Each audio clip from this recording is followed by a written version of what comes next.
This is Moscow, the largest city in all of Europe by area and population.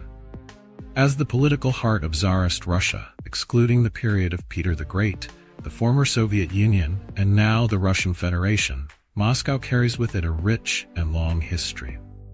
The world-famous Red Square and Kremlin have stood through the ages, witnessing the rise and fall of Russia, telling its stories of legend and glory. However, Moscow is not only a witness to politics and history, it is also a cradle of science, culture, and art. The world-renowned ballet Swan Lake was born in this city. The world's first artificial satellite was launched from just west of the city. The iconic onion domes of Orthodox churches began here and spread across the world.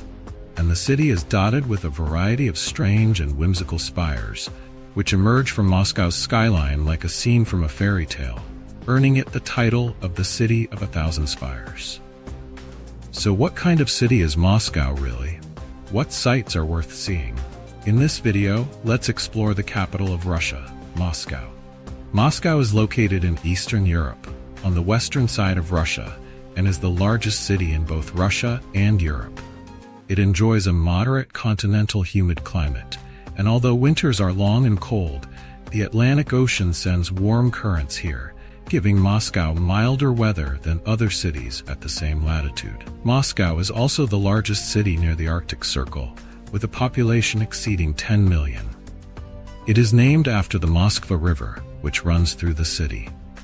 Although only 500 kilometers long, this river provides rich water resources to the city. Following the Moskva River, we reach the geographic center of the city, where we find Red Square, the largest and oldest square in Russia. Red Square has borne witness to Moscow's history and is a source of pride for Muscovites. Due to its historical significance and surrounding buildings, Red Square is one of the most famous squares in Europe and the world, and it is the site of large-scale events during Russia's important holidays. During the Victory Day parade, Russian leaders watch the military procession from the viewing platform above Lenin's mausoleum. Behind Lenin's mausoleum is the Kremlin, the symbol of the Russian Federation and the residence of the president. The Kremlin is not a single palace, but rather a fortress complex of walls, towers, ancient churches, and palaces that overlook the Moskva River. In 1478, Ivan III founded the Tsardom of Russia, and Moscow evolved from the capital of the Grand Duchy to the imperial capital. Many of the buildings within the Kremlin were built during this period, forming an impressive collection of medieval architecture. The red walls of the Kremlin, forming a triangular shape and over 2,000 meters long, are interspersed with 20 towers, 5 of which are topped with red rubies in the shape of 5-pointed stars. The Spasskaya Tower bears the largest and brightest of these Kremlin stars, replacing the two-headed eagle that adorned the towers over a century ago.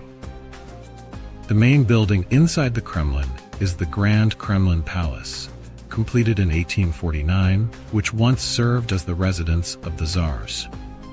The interior of the palace is vast and extravagantly decorated, and today it is the official office of the President of Russia. The presidential inauguration ceremony takes place in the Hall of the Order of St. Andrew. In front of the palace's gates lies Cathedral Square, surrounded by 7 churches with their golden domes. The most magnificent of these is the Cathedral of the Assumption, the most important Russian Orthodox church. Yet the most famous church in Moscow is not one of these 7, but St. Basil's Cathedral, located outside the Kremlin on Red Square. It was built in 1555 by Ivan IV to commemorate his victory over the Kazan Khanate. This cathedral is made up of 11 smaller chapels, 8 of which surround the central tower. These 8 chapels, each with its colorful onion domes, were dedicated to saints who, according to legend, helped Ivan's army win the battle. The central chapel, with its highest spire, is dedicated to the Mother of God, symbolizing the supreme position of God. To the north of Red Square is Manege Square, home to the impressive State Historical Museum, built in 1872 in a striking new Russian style with its red walls and towering spires. When Peter the Great sought a seaport for Russia's empire in 1700, he captured St. Petersburg and moved the capital there. However, after the October Revolution led by Lenin in 1917, the capital was moved back to Moscow. During Stalin's reign, Soviet Russia reached its peak of power. And to showcase this, a new architectural style was born, Stalinist architecture. Combining Baroque and Gothic styles with the skyscraper designs from 1930s America, this grand and symmetrical architecture displayed the revolutionary passion and glory of communism. The Seven Sisters skyscrapers are the most iconic examples of this style, with the Moscow State University building completed in 1953 being the most famous. This 240-meter-tall, 36-story building was the tallest in Europe until 1990. Beyond academia, Moscow has played a critical role in space exploration. In 1961, Yuri Gagarin became the first human in space, launched from the Baikonur Cosmodrome. The Sputnik 1 satellite, launched in 1957, was humanity's first artificial satellite, marking the dawn of the space age. To commemorate these achievements, Moscow erected the monument to the conquerors of space, standing 107 meters tall, resembling a rocket soaring into space. Moscow is not only a political center, but also a city filled with art. Just 500 meters north of the State Historical Museum is the Bolshoi Theater, a neoclassical masterpiece built in 1853.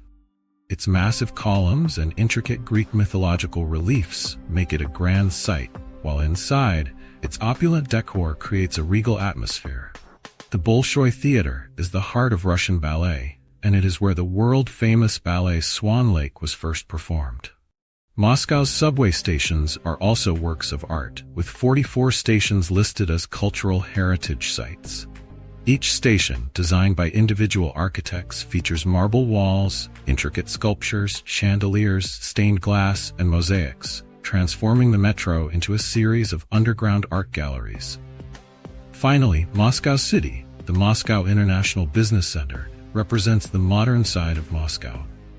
What was once a quarry and abandoned industrial area in 1995 is now home to 7 of the top 10 tallest skyscrapers in Europe, showcasing the modern beauty of Russian architecture.